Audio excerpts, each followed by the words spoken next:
Good morning. My name is Joel. We'll get to that in a second. Another Joel, not to confuse you with other people who are on here named Joel. Hey, a couple weeks ago, as I was preparing for my time with you this morning, I listened to a couple of Sunday morning messages, and one of them was your Joel, not me. And I think it was the last message he had before he and Julie embarked on their wonderful and exciting journey of parenting and parental leave. He mentioned that there'd be a number of other people who would be kind of filling in on Sundays, and he said that most of them would be people who are part of Res City, and then he said that there would be someone else. So for those who have your Res City Sunday morning bingo cards, I'm someone else. My name is Joel Nelson. A little bit about me. I'm originally from Pennsylvania. Came to Minnesota a long time ago to attend Bethel University and then went straight on to seminary. And I've been on the pastoral staff of big churches, not so big churches. I've planted a church, and for almost 20 years, I was on staff at Conversion North Central, which is a network of which Res City is a part of 250 or so churches across Minnesota and Iowa. And my role with Conversion North Central was, and I'm still involved to some degree, but it was to help start churches as well as strengthening churches and help pastors along the way. In fact, I was around and kind of added to the support and the encouragement for Res City and Joel and Julie. In fact, hang on. Hope I didn't lose your tipper. I'm in charge of this. That's my keys. Alex, I don't know what I did with that. It's in my coat pocket, probably. I'm sure you can do it up there. Anyhow, I have a picture. There it is. I was here on the first Sunday. I was here on that first Sunday, cold, chilly. Why don't you bring... Thank you. Everyone, my wife, Denise. That's what she does. But I was there that first Sunday when Res City was born. In fact, one of the things I did when I was at Conversion North Central is when a church would close for whatever reason, if they had good stuff, I would try and get to that church and get the good stuff and then call some of our newer churches and say, I got some free stuff for you. Would you want it?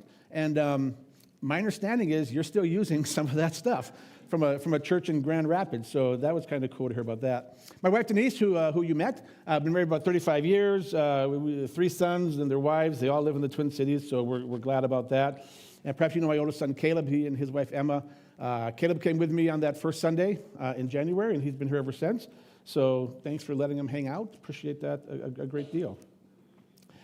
Since early September, there you go. See, I can do this. Since early September, you've been looking at some of the parables of Jesus. And the parables are just wonderful teaching tools that use the universal language of story and of imagery to tell us something about God, tell us stuff about what life is like under the reign of the kingdom of heaven. Tell us about some of the qualities and aspects of what it means to be a follower of Jesus. And this morning, I get to wrap up your time with the parables. Now, I'm sure a lot of this has been covered already earlier in the series, but I just want to remind you, when I approach parables, here's some kind of the ground rules that I do to unpack parables. Because understanding parables, they're different as to how you would understand the poetry of Psalms or the wisdom of Proverbs, or the narratives of the Old Testament, or the teachings of the New Testament, or the apocalyptic literature of Revelation. You do it all differently in that way. So here's what guides me as I seek to understand parables. And the first is this. Parables, there's only one main point.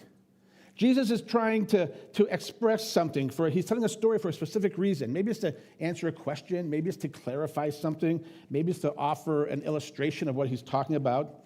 Parables aren't 3-point sermons. Instead, they have a singular main point that's meant to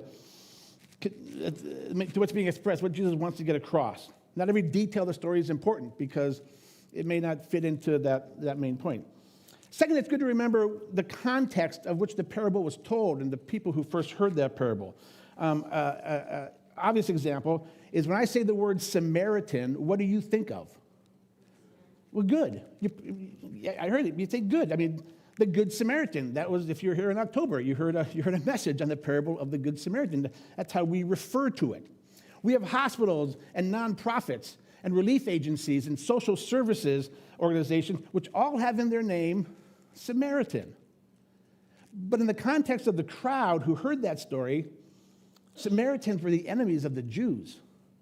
They represented those who had intermarried with the invading armies, and they were considered almost like half-breeds and pagans, and they were considered unclean dogs. And a good Jew would have nothing to do with a Samaritan, and the Samaritan was well aware of that. So the context is important. Third, how did the author use that parable? Remember, Matthew, Mark, Luke, and John, they were editors. They had all these observations about the ministry of Jesus and his teachings. They had these firsthand reports and accounts of his teachings, but they had editorial license to arrange them in a way that fit into the purpose of what they're trying to do with the audience that they were trying to reach. And finally, what might God be saying to us through the parable? So that's the plan this morning. That's where we're going to go. Let me kind of start with a scenario and a question. Here's a scenario. The owner of your company is going to take a well-deserved sabbatical. He's grown the company into a large and successful organization, but he's going to go away for a bit, like 2, maybe 3 years, and he's going to completely disconnect. And you're valued, you're a capable employee. He's given you charge over, he's entrusted you with a significant portion of that company. So how are you going to respond? Are you going to say, this is a huge opportunity. This is an exciting time. This is great. I can seize the time. Or is it more like, wow, that's a challenge that I'm overwhelmed with. I need to figure out how I'm going to do this. It's crazy. When he returns after his 2 or 3 year sabbatical, those parts of the company that he's put under your charge, what do you hope that they would look like? What would you hope you could accomplish during that time? Moving the business forward in greater and even more dramatic ways? Or maybe you'd be saying, if I can just keep things the same, that would be a win. Or maybe you'd say, I just don't want to mess up. I don't want to mess this up. As you go into his office when he comes back, and you have your slide deck primed to give him the report of what happened while he was gone, what do you want to have done with that organization during his absence? With that in mind, let's look at the parable of the talents found in Matthew 25. It's beginning at verse 14. It's one of the longer parables, so let's just kind of jump right in. Jesus is telling the story. He says, for it's just like a man, I got to do that. It's just like a man about to go on a journey. He called his own servants and entrusted his possessions to them. Then he gave one 5 talents, to another 2 talents, and to another 1 talent, depending on each one's ability. Then he went on a journey. Hope I'm getting this right. Immediately, the man who received the 5 talents went, put them to work, and earned 5 more. In the same way, the man who had earned 2 more, the man who had 2 earned 2 more. But the man who received 1 talent went off, dug a hole in the ground, and hid his master's money. After a long time, the master of those servants came and settled accounts with them. The man who had received 5 talents approached, presented 5 more talents, and said, Master, you gave me 5 talents. See, I've earned 5 more. The master said to him, well done, good and faithful servant. You were faithful over a few things. I'm going to put you in charge of many things. Come share your master's joy. The man who had 2 talents also approached him. He said, Master, you gave me 2 talents. See, I've earned 2 more talents.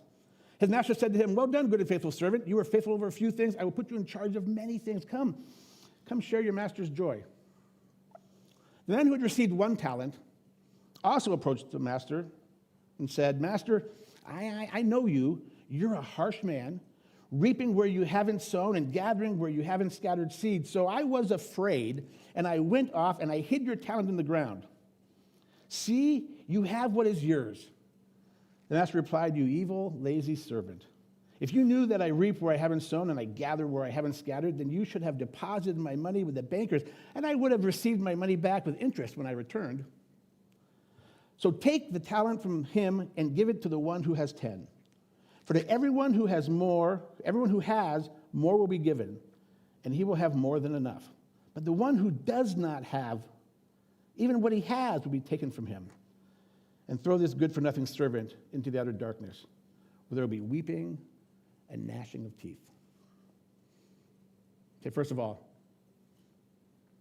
let me get caught up here. Here's, I think, the main point. God calls us to accountability. Now, for me at least, when I hear about accountability, it's really easy for me to fall only on the side of accountability that we might associate with pain or retribution or judgment and difficulty. Then you throw God into the mix, And the image that a lot of people have is of this angry God who wants to get even with you, who serves as judge and serves as jury, who's a killjoy to anything that we would want to do. But I hope you understand the power, the purpose, the value of accountability, especially God's call for accountability on us. I mean, in our relationships and our jobs, accountability helps us stay on track. It helps us meet our goals. It helps us to maintain healthy relationships. We take responsibility for our actions, our decisions, and the consequences that come with it. Whether it be a spouse or a boss or God, accountability is foundational to integrity and follow through. I mean, with God, it can provide this moral compass, that sense of purpose. If you believe that your actions are ultimately answerable to God, then that should serve to inspire a life that's more virtuous, more compassionate, more attuned to what it means to be a follower of Jesus Christ. It encourages our attitudes and behaviors to reflect more and more and more the attitude and the behavior and purpose that Jesus has for us. So I hope you see that as a positive, the value in God calling us to accountability. And I'm going to kind of highlight two aspects of accountability that I think Jesus includes in this parable. And the first one is this. It's accountability for actions. The guy is going on this long trip. He calls a couple of his servants, and he entrusts them with his possessions in the form of talents. And talents were currency, and the amounts that he gave, they were large, they were significant. Now, for the seeking to understand, put ourselves in the shoes of that culture, it wasn't out of the ordinary for him to treat some of his servants as partners in his enterprise. It wasn't out of the ordinary. Would have been, okay, his listeners would have said, okay, I've heard of that before. The master had cash reserves at the time was 8 talents, and he distributed those 8 talents among his 3 servants. Obviously, there was some confidence that he could entrust these servants with his wealth. And we see by his response to the 3rd servant that he had some expectations that they would put what he had given them to work. It's hard to miss that he gave them different gifts. One got 5, one got 2, and the last one got 1. Now, my personal perspective kind of pauses here, and I kind of have to say, I wonder if that 3rd servant was a little ticked. I mean, he knew the guy who got 5. He's a good guy. Don't get me wrong. He's a good colleague, but 5 times better? I don't think so. But the boss, Jesus tells us, knows what he's doing because he gave out the resources depending on each one's ability. It wasn't willy-nilly. It wasn't random. It was thoughtful. It was strategic. For a couple of different, it's strategic. He knew what he was doing. He's saying, I'm not going to be cruel here. I'm doing this out of loving compassion because I know what you can handle, and I'll give you I'll entrust with you what you can handle. It was probably the best thing he could have done for each servant there. I don't know if you can relate to this, but over the years, I've applied for a couple of different jobs, ministry jobs. Both of them I felt were a little more high profile than what I was currently doing, and to be honest with you, I felt that they were both a little cooler than what I was currently doing. And you know what? I knew I'd be good at them. I could do that. Come on, I could do that. But I didn't get them, and yeah, I was disappointed. But in hindsight, I'm glad I didn't get them because they were ultimately beyond my capacity. They were ultimately beyond my ability. They were 5-talent jobs, and I had to say, I'm okay being a 2-talent guy.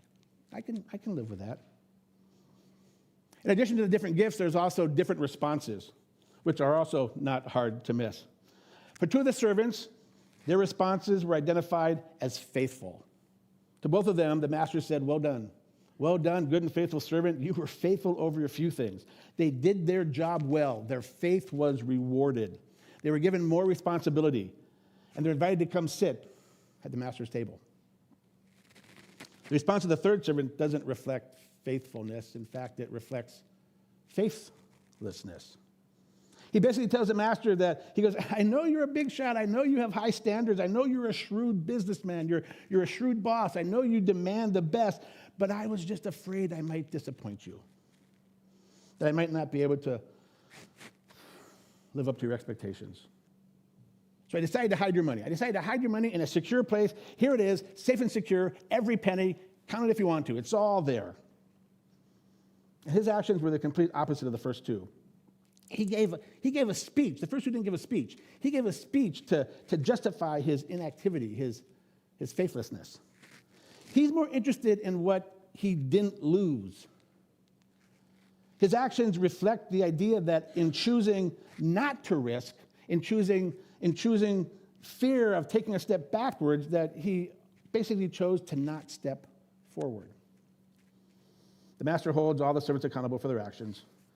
His response to those who were faithful was different than his response to the third servant. The third servant who operated out of faithlessness and fear.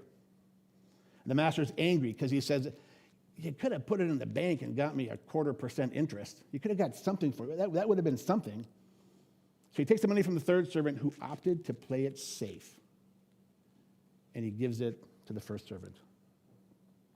See, God holds us accountable for our actions. Here's the takeaway for this. What we do with what we have is more important than how much we have. Think about that for a second. What we do with what we have is more important with how much we have.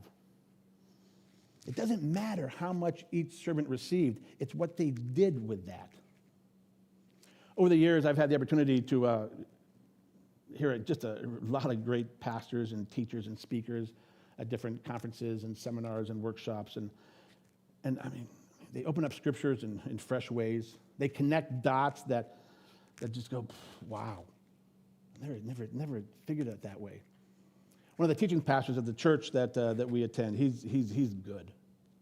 He'll take a verse or a story or a concept from the Bible that I thought I knew from every conceivable angle, and he'll make it new and fresh and relevant. And it's memorized. Every time it's memorized. And I just go, wow. But occasionally, and more so when I was younger, I used to think, I could be like that. If only given the chance. If I only had the right breaks with the right connections at the right time, I could do that, but I don't have the right breaks, the right connections at the right time. But what I've learned is that they are playing the hand that God gave them, and I need to play the hand that God has given me. I need to stop focusing on the things that I don't have and focus on what I do have. Because that's what God expects of me. Just a 2-talent guy. Before I leave this thought, take a look again at how Jesus ends the parable. Before the master throws the third servant out, he says this in verse 29. For to everyone who has, more will be given, and he will have more than enough. But from the one who does not have, even what he has will be taken away from him. Okay, another little Bible exegetical tool here for you. One of the things that you use when you look at parables and some of the other genres found in the Bible is this little thing called the rule of end stress. What that means is basically what is said at the end of the story often carries greater importance. Meaning that you give special attention to who is speaking at the end. You give special attention to what is being said at the end. So here's what I think is happening here at the end of this parable. Jesus is telling us something very important about his expectations and our accountability and our actions. He's saying everyone who uses what they have, they will end up getting more.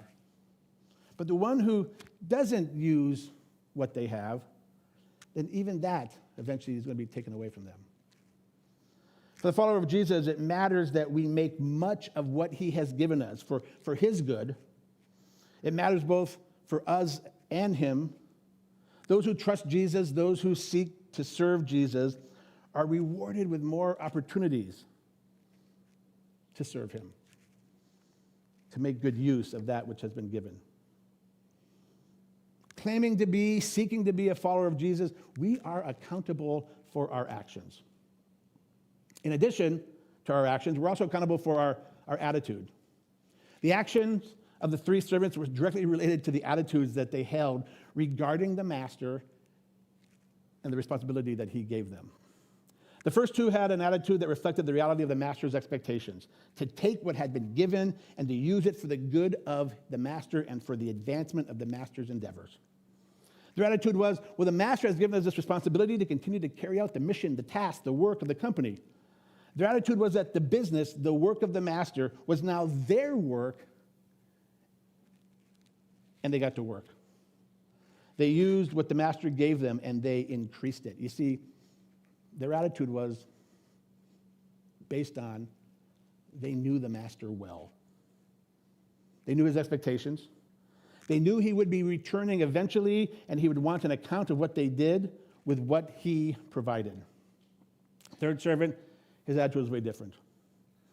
It's like he didn't know the master well enough to understand how the master really operated and what the master's expectations really were. So he approached the expectations and the accountability of the master with fear of what might happen if he messed up. He adopted the attitude of doing nothing, because to not try was better than to try and fail. For him, his attitude was better to keep your head down than stand out.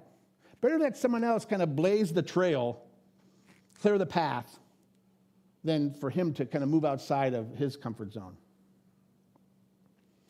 I mean, if the master, I don't know if they did this back then, if the master would have had little bracelets made that said WWMD, what would the master do? I don't know if they did that. But he gave them all one when they left. The first two would look at their WWMD bracelet, and they would have said, what would the master do? He expects us to do something with what he's given us. He's entrusted us with this responsibility, and we are not going to let him down. We take it seriously. Out of this attitude, we're going to have actions going to reflect that. And they got to work, and they used what they were given. That third servant, though, he looked at his WWMD bracelet, and his attitude was, I don't want to blow this. I don't want the master angry with me. See, his attitude towards the master was all wrong. It was like all those negative connotations that come to mind when we think of accountability, that they colored his attitude. It set his course for his action or inaction. He figured the safest course, his attitude said, the safest course is to go with the status quo, to tuck away that which I've been given, and then when the master comes back, I can pull it out and say, here it is. Nothing's changed along that line. The thing he didn't understand was that there was no way he could lose. Because the master says, you could have at least given it to the bank and got interest, and that would have been better. There was no way the third servant could lose. Well, there was one way. There was one way the third servant could disappoint his master and lose. And that was by doing nothing. Here's the takeaway. What we think about God shows in how we relate to God and how we behave towards God. What we think about God, the quality of our relationship, the depth of our understanding is reflected in how we relate and how we behave towards God. This parable, it's pretty straightforward. It's a parable, so again, every comparison doesn't fit. It's not a one-for-one comparison, but it's obvious. God's the master. We are the servants. And we get to decide what kind of servant we're going to be. We get to decide that. We're going to be more like the first two or more like the third. Fine, let me offer you the following to consider for today from this parable. First is this: God's Son, Jesus, is coming back. Unlike the master in the parable, Jesus, the master, really did not totally disconnect. He didn't show up on that first Christmas and then hung around for 30 plus years and did his thing and then left his followers to kind of keep things going until he came back someday. Through his Holy Spirit, he continues to be Emmanuel, God with us. But there's a day when Jesus will physically come back. And like the servants, we have been entrusted as his followers with gifts and passions and skills and a purpose and a calling. and even more. And the expectation that comes with that is that our attitudes and our actions would reflect that of the Master, Jesus. It's telling to see the context that Matthew decided to put this little parable in. The preceding chapter, Matthew 24, Jesus is talking to his disciples, not the crowd, not the curious. He's talking to his followers, his disciples. And he's talking to them about some of the signs that are going to be happening before Jesus returns again. And just before the parable of this talent, the 13 verses of Matthew 25, it's the parable of the bridesmaids, which is all about being prepared for when Jesus comes again. Jesus is coming back, and we are accountable in both attitude and actions with what he has given us. Also, this parable is a reminder that our actions flow out of our attitudes. At the end of the day, my actions are an outflow of my heart. The things that my heart are attuned to, those are the things that will be seen in what I do and how I do it and why I do it. Proverbs 4:23 says that to guard your heart above all else, because the heart is the source of life. What's in our heart, our attitude, ultimately is going to flow out of us. The heart is the source of everything we do. These attitudes that come from our heart, they overflow into our words and into our actions. I mean, think of a natural spring. Natural springs, water flows to the surface deep from underground. It then accumulates in pools, and it runs off into creeks and streams, and it nourishes everything along the way. The foundation of living as a follower of Jesus Christ and hearing the words, "Well done, good and faithful servant," is a heart that is attuned and aligned with Jesus. If you take that same spring and you plug it up, you stop the flow of water, or if somehow you poison the water, the flow becomes toxic. It no longer nourishes that which is downstream. You threaten life downstream. Everything depends on the condition of the spring. Our actions flow out of our attitudes which speak to the relationship, the understanding, the intimacy that we have with Jesus. Also important, I think, in this parable, for me, it's the idea that we should be seeking transformation, not just transaction. See, ours is a world of transaction. It's transaction-based. You provide something for me, and I will in turn provide something for you. I do something for you, and I would hope and expect that you would return the favor and do something for me. Too many marriages have settled for merely being a transaction. Friendships and family relationships and other relationships, they can also degrade to the point where they're only about the give and the take of transaction. You give me something that I need, and I will give you something you need. But we can approach God in the same spirit of transaction. God, you do something for me, and I'll do something for you. I mean, the quintessential cliche one is, God, get me out of this jam, and I will start going to church. It's transaction. But we do it much more subtly. I mean, maybe we do come and serve a little bit. Maybe we give some of our resources. Maybe we read a daily devotional on our little app on our phone, which are all good. They're all good. But what's the attitude behind those actions? Is it transactional? God, do you see what I'm doing here? You see, I'm taking some time. I'm carving some time out for you. You see that, right? Well, good. Okay, here's what I need from you now. Here's what I need from you right now. I mean, I'm covering my bases. I'm hedging my bets. Here's what I need. Don't mess with that over there. That's mine. Don't mess with that. Because over there is not part of the deal. What if the attitude behind such things with God was transformational?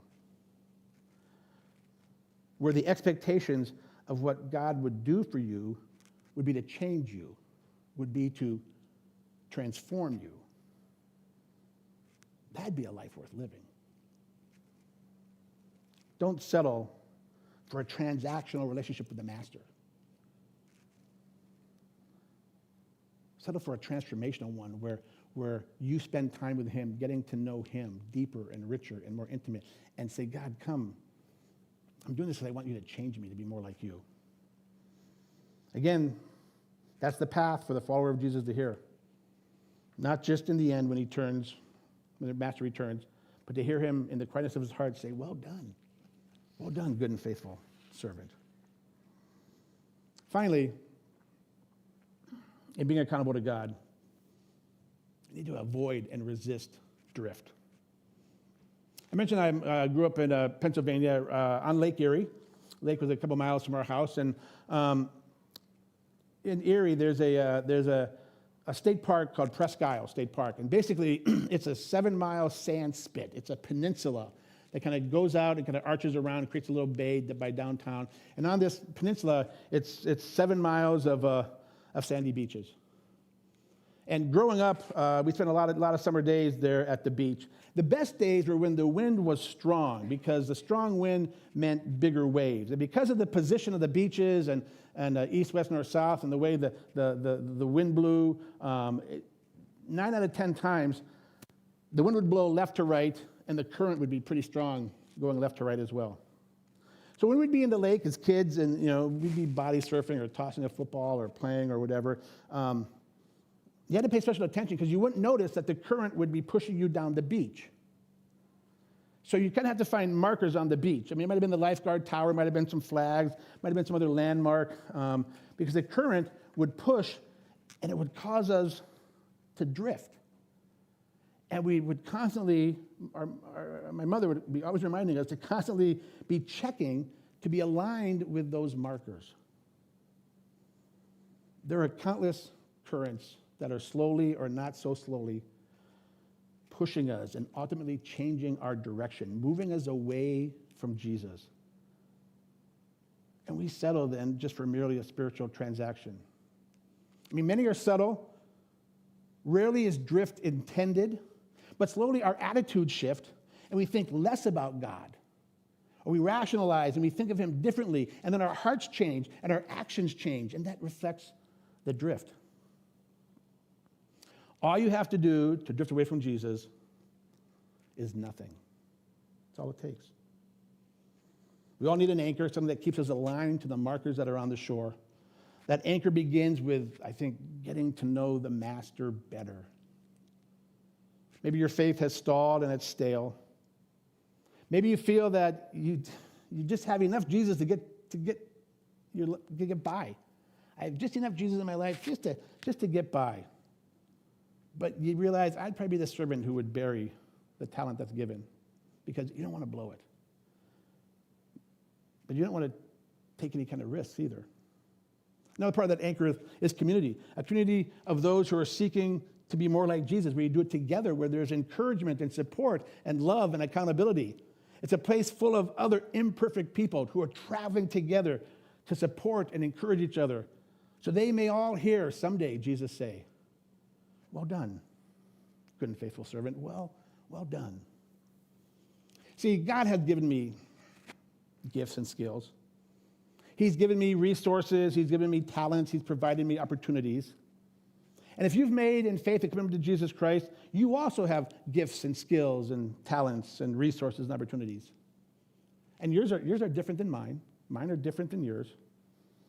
One's not better, one's not worse, just different. But they're all needed. And I need to constantly remember that the most effective way I can wield all the things that he has given me is to be zeroed in on who God is and how I can best reflect him with the talents he's given me and the places that he's called me. That my attitude, regardless of the circumstances, is rooted in God and pursuing his very best for me. But I just can't sit on the sidelines. We're to be contributors to what God's doing, not just consumers. I need to get in the game. Whether it's using my gifts and who God has made me to be a part of a community such as this place, or to encourage one another, to bear one another's burdens, to weep with those who weep, to rejoice with those who rejoice, to lift each other up. And it's also taking actions outside the walls and in workplaces and schools and neighborhoods and sports teams and gyms and anywhere that we can be salt and light as representatives for the master and his work until he returns. See, you were given talents.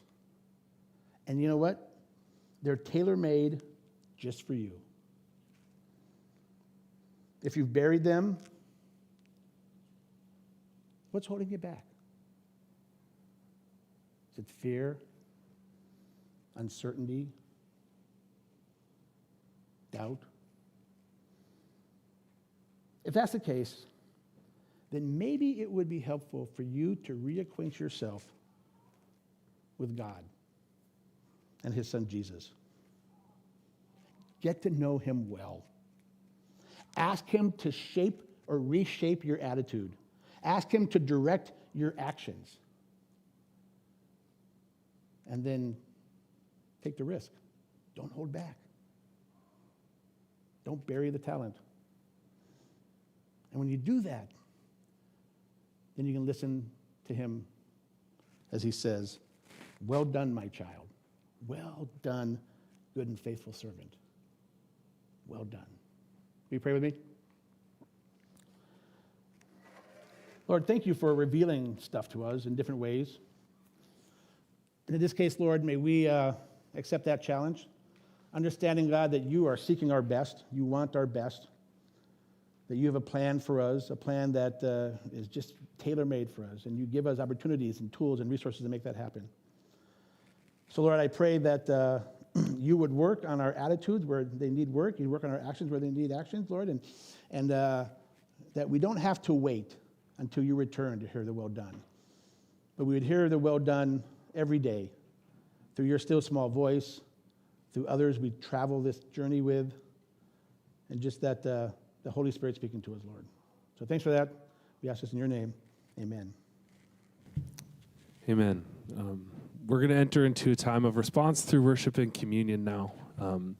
At Res City, we believe communion is a symbol of what Jesus has done for us. The bread representing his body broken for us, and the juice representing his blood shed for us.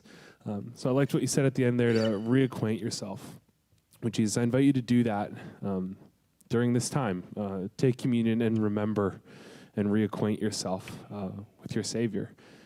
You don't need to be a member here at Res City to take communion, but we do ask that you are a follower of Jesus. So I invite you to respond with us through worship now.